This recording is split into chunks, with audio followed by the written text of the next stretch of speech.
Welcome back, guys. Got something special for you today. We're going to work with the man, the myth, the legend, Kenny Santucci, founder of the New York Strong Expo fitness show. We're going to do a workout today. We're going to help him out some injury stuff and just kind of bro it out. So I hope you guys enjoy. Stay tuned.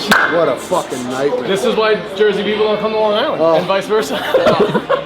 What a shithole this God-forsaken island is. Long Island, Staten Island. If it says island, it sucks. Really done much with yet, just because when we were building the facility, it was more about like getting that ready. Yeah. So this winter, this is going to get the overhaul too. Awesome. But yeah, you got it. I mean, it's not. You didn't cheap out on this. No, you got cameras and. Yeah, I'm a bit of a tech geek too, so yeah. I said, people are like, what are you trading stocks in here? I'm like, no, I'm just like, I have 15 videos going at the same time. So this place was empty for like 2 years, which gave me a lot of negotiating power. Mm-hmm. So I negotiated with them, I got the lease, they left the stuff, I sold it. So my vision for it was, you know, a lot of what our clientele is like high school, college athletes. That's like our core fitness business. Okay. And that obviously I wanted to expand that into general population as well. So I wanted as much multi-function, multi-use stuff as possible. The machines that I use, you know, because we also do rehab, I needed a couple special things. Bells of steel. I have this exact. So again, multi-use, right? GHD, reverse hyper, the belt squat. This is a Titan piece. This is a leg press / hack squat. Titan belt squat. Again, this is for like we get athletes like low back issues, or even like we work with a lot of baseball players, UFC, like MMA guys. So we get upper extremity injuries. I like to be aggressive. It's like, oh, you got a shoulder surgery? Well, you got 2 legs and another arm. Yeah. So do you think there's anything I could do for this? Yeah, absolutely. Let's see. So pop up your fanny pack, and I want to see what your hip mobility looks like, and then we'll kind of go from there. So that's your hip internal rotation. Like I'm just looking at like what the environment your knee. Oh, there you go. All right. So when I externally rotate, you feel my thumb right here. So that's your femur. This is your tibial plateau. Watch when I go into more external rotation. See how that gaps the knee? So at a certain point when you're cranking on this, you're really gapping this knee. You're gapping the joint to make that extra tibial motion happen. So this could be a little LCL injury too. It's possible. And again, that doesn't mean you got to rush and get a surgery. It could just be a sprain, like a partial tear. Like squatting feels fine. Right, because anytime you're working within the range that you have, you're going to be fine. It's going to be when you max your hip range of motion out and you're still under pressure and you got to find some room, you're going to sacrifice some structure. So you got to remember, this knee is mostly a stable joint. It pretty much moves in one direction. There's a small rotational component here. That's small about tib rotation. That tib rotation is like a skyscraper. It's like bend but don't break. You know what I mean? So that's why a lot of times, like you got like a chronic knee issue, I really will leverage hip mobility as a way to do that. It's like, oh, and I stretch out the outside of my hip, the knee doesn't bother me as much. Okay, yeah, valid, because now you have a little bit of extra room here. Because if I give you a little bit of compression like this, so I'm holding that joint solid, like that's your actual external rotation of your hip. So if I wanted to go farther, that's a varus stress, we call that. So you're actually gapping that knee joint now and exposing those tissues. So it's hard to say. I don't have MRI vision, but if I was a betting man, which I'm not, I'd say probably a lateral meniscus tear, maybe even a partial LCL. Yeah. By this point, or within the next 2 months, it'll probably heal itself, like any structure. Right. Wouldn't it? Well, it'll scar down. Scar down. Right. Yeah.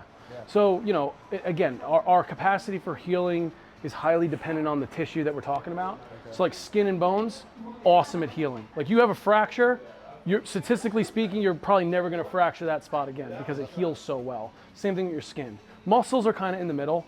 They have good blood supply, but contractile tissue is a little bit more specialized, so they heal decently well.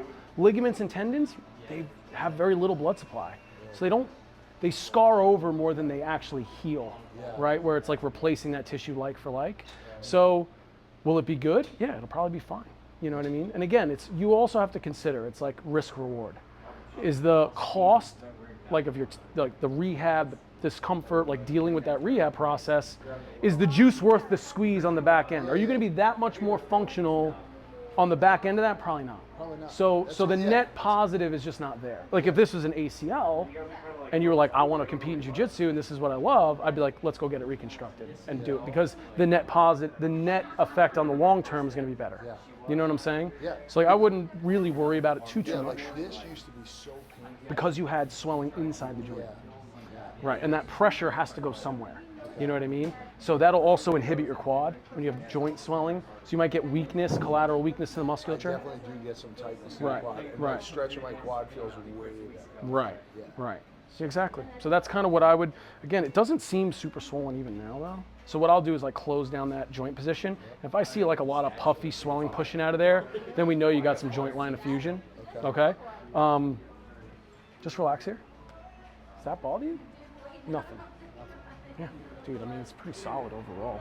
But I would say, you know, it's probably a definite LCL. Let's see, just relax here. Yeah, that's LCL. So this is a varus stress test. Again, it's really rare injury. You just don't see it that often, but you do see it in jiu-jitsu. That is where wrestling. Yeah, you're wrestling. Yeah, because it's external pressure. Okay. Yeah. Well, So as you work that hip more and more, you're taking the stress off the knee, right? And that's also part of the problem with, oh, you go to a knee doctor, right? They're only looking at the knee. and that I Right. say that all the time. I go, a lot of people go to these specialists. Like I went to go see the spine specialist, but I'm like, could this be my hips? Could Right. this be my shoulder?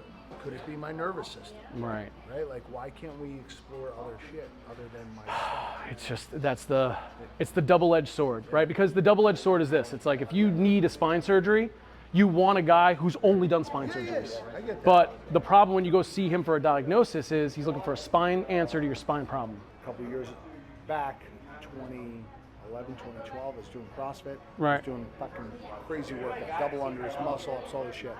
Completely tore this pec off the bone. Woo! And I'm missing. Now, here's why I'm very against doctors. They go in, doctor tells me, he's like, at HSS, he's like, I'm going to go in through the armpit so I don't have to leave a scar here. I'm like, I don't give a fuck about a scar on my Right. shoulder. He's like, no, it's better if I go through your underarm. He went through my underarm. 2 weeks later, 3 weeks later, my arm's in a sling. I go back to the doctor and I go, why is my anterior delt missing? And I get this like numbness and stiffness. You still get that? Yeah, Let me ask you this. You ever get coldness in that hand? in both of them. Both hands? Let's see. Huh. Bring go chin down to your chest for me.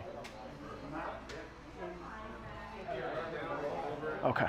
And just relax straight ahead again. And this is the right side mostly? Okay. Just a couple of things real quick. Yeah. I mean, I don't know if you want to take your shirt off because I can show the camera because this is something that you'll see a lot in athletes. But also there's also a genetic component to this. It's just kind of how you're set up. Well, my upper back's kind of flat too. I was going to say that, right? So you have that flat thoracic spine. Yep. One of the things that you also have is what we call scap depression. They're not sad, they just sit a little low on your rib cage. So when I have you chin down to your chest, that's your C7, T1, T2. Typically that's where the upper border of your shoulder blade is, and yours is down here, right? So look from the front. When you look from the front, you see how level that collarbone is, right? So when we look at your shoulder blade, like on your back, if you're facing that way, so this would be your right shoulder, your shoulder blade sits a little low and it sits in what we call downward rotation. So what that does is it brings your collarbone down lower, and the brachial plexus, which is the nerve and the blood supply that comes out of your chest wall and your neck and into your arm, runs under that collarbone above your first and second rib. Yeah. So we call that thoracic outlet entrapment. So as you get pumped up, right, and your muscles start to fill with a little bit of volume, the tolerances, the space that you have through that tunnel start to get a little closed. Yeah. So when you get coldness in your hand, that's the vascular symptom because you're getting poor blood supply into the arm. And then that numbness and weakness is the nerve. So these are your scalenes, right, your deep neck flexors. They'll attach to your first and second rib, which kind of make up the floor of your thoracic tunnel.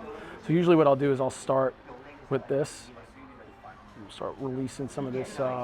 And release, I use that word kind of, generously. It's a no-no now in like the physical therapy world, but when surgeons use the word release, they mean cut, right? We're gonna cut something off, right? When I use the word release, it's like I'm releasing you from the feeling of that tension. But when we do body work, I'm not physically changing the muscle. I'm changing your brain's opinion of that tissue, right? So if you look at like where our brain processes movement. There's a bunch of different areas of the brain that process movement, but one of the more significant ones is called our somatosensory cortex, right? So you feel this, right? Yeah. So this is a mechanical stimulus on your tissue, right? That these receptors in your skin are picking up, relaying that information in your brain's processing what it means and sending the feeling back to the tissue. So this feeling is an output from your brain, not an input, okay? The same part of your brain that governs sensation also governs motor control. Right? So because if you think about it from like a a movement planning, or we call it motor planning perspective, everything is a feedback loop. Your brain chooses what tissues it's going to quote unquote activate based on joint positions and tissue positions, right? So it's sensory information goes into the brain, motor information comes out. So if we can understand that first basic concept, here's what I'm doing now from a manual therapy perspective. I'm using mechanical pressure to change the brain's perception or sensation of this tissue. And indirectly, that's going to change the tone of the muscle. So when people say, oh, my muscle's tight, well, it's like, is it short tight or is it juicy tight? When I say juicy, I mean it's got current running through it. It's like protective tension or guarding, right? So most of the time, people are getting protective tension, or their nervous system's not letting them go through, a particular range of motion to protect them, right? Ooh, yeah, right? So that hurts, right? It's tender. That's a sensory symptom. The tightness is the motor symptom. See what I'm saying? Yeah. So I kind of take more of like a brain-based approach to this. This is like when before you said something, I was like, oh man, this guy's on it, right? Because you're asking those bigger questions.